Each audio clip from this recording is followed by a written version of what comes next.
বলল, ডাক্তার সাহেব, আমার একটা বড় সমস্যা হয়েছে। ডাক্তার বললেন, কি সমস্যা?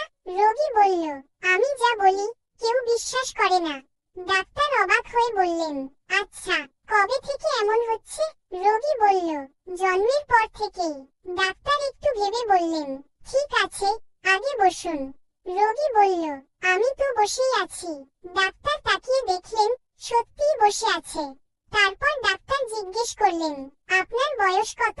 রোগী বলল, 25 বছর। ডাক্তার বললেন, বিশ্বাস হচ্ছে না। রোগী হেসে বলল, দেখলেন তো, আমি বলেছিলাম কেউ আমাকে বিশ্বাস করে না। ডাক্তারও হেসে ফেললেন। রোগী আবার বলল, ডাক্তার সাহেব, এবার ফি কত?